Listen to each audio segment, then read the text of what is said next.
Cronograma Bíblia todo dia, Mateus capítulo 28. É com muita felicidade, com muita satisfação e gratidão ao Senhor que eu digo que nós chegamos ao último capítulo do nosso primeiro livro aqui, estudando juntos o Evangelho segundo escreveu Mateus. Amém?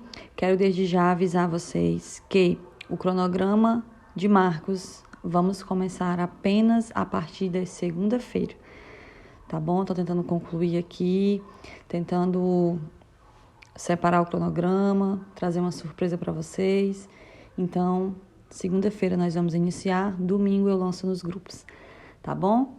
Nós vamos ver aqui Mateus 28 sobre a ressurreição. Tudo bem claro, tudo bem óbvio, basta ler com atenção que você vai entender. Primeiro nós vamos ver sobre a ressurreição, né? Nós vimos ontem que o Senhor ele foi crucificado, que ele foi ali escorraçado pelos soldados, esteve diante de Pilatos e foi crucificado, entregou o seu espírito, né? Muitas coisas aconteceram, alguns reconheceram que ele realmente era o Filho de Deus. E aqui nós vamos ver a partir do versículo 1, que depois do sábado, tendo começado o primeiro dia da semana, Maria Madalena e a outra Maria foram ver o sepulcro, né? Nesse momento o corpo do Senhor já tinha sido colocado no sepulcro. E veio um grande terremoto, e um anjo do Senhor desceu do céu, chegou ao sepulcro, rolou a pedra e assentou-se sobre ela. A Bíblia vai dizer que a aparência desse anjo era como de um relâmpago, suas vestes eram brancas como a neve.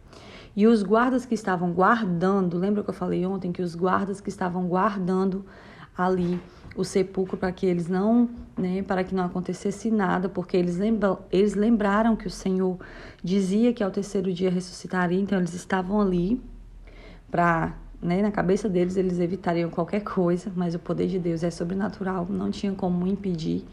E ali eles viram aquilo e eles tremeram e ficaram com muito medo. Esse mesmo anjo, ele vai dizer às mulheres, né, não tenham medo, sei que vocês estão procurando Jesus, ele não está aqui, ressuscitou.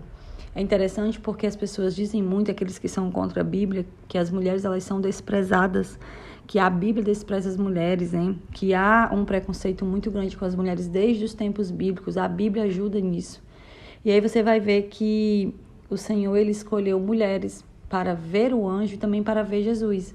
Nós vamos ver um pouquinho mais na frente aqui nos versículos que o Senhor também vai se apresentar a essas mulheres. Naquela época, a palavra de uma mulher não valia muita coisa. Não valia nada, aliás, né? Uma testemunha não poderia ser mulher, tinha que ser homem. Mas o Senhor escolheu mulheres, né? Para que fossem testemunha da sua ressurreição. Então, assim, o Senhor valoriza a mulher, o Senhor ama a mulher. A mulher não é menos que o homem diante do Senhor. Amém? E aí elas vão, né, correr assustadas para dizer aos discípulos que o Senhor ele havia ressuscitado dentre os mortos e estaria na Galileia esperando pelos discípulos. E as mulheres saíam depressa dali para contar aos discípulos, só que o que elas não esperavam é que no meio do caminho elas iriam encontrar o próprio Jesus, que disse salve, e falou com elas também. Elas abraçaram, adoraram o Senhor naquele momento. E o Senhor disse para elas, versículo 10, não tenham medo, vão dizer aos meus irmãos que se dirijam para a Galileia, lá eles me verão.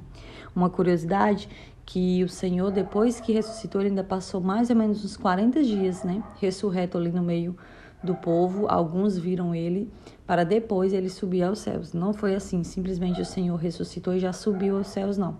Ele passou um tempo ainda, né, habitando nessa terra aqui, mas com o corpo já ressurreto.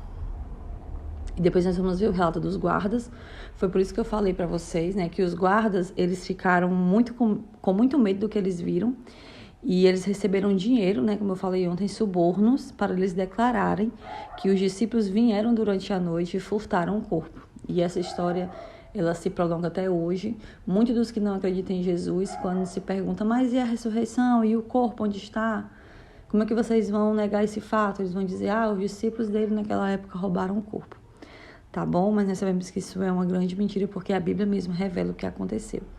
E depois nós vamos ver sobre a grande comissão. O Senhor ele vai aparecer aos 11 discípulos ali e eles vão adorar o Senhor. Alguns duvidaram, né? Como nós vamos ver, Tomé que duvidou. Mas o Senhor vai se aproximar deles e vai dizer, foi me dada toda a autoridade no céu e na terra. Portanto, vão e façam discípulos de todas as nações, batizando-os em nome do Pai, do Filho e do Espírito Santo, ensinando-as a obedecer tudo o que eu lhe ordenei. E eu estarei sempre com vocês até o fim dos tempos. O Senhor, ele foi o mestre. Só que ele foi um mestre que ele veio nessa terra e ele não disse assim: eu vou fazer o que faço aqui e depois de mim ninguém vai conseguir fazer. Não, o Senhor veio, preparou discípulos justamente para que todo o trabalho, a missão fosse continuada. Tanto é que nós estamos hoje aqui. E o Senhor, ele quer que nós venhamos a aprender com ele e nós possamos ensinar a outros, porque outros precisam serem alcançados. Outros precisam também, serem feitos discípulos, tá? Então é Mateus.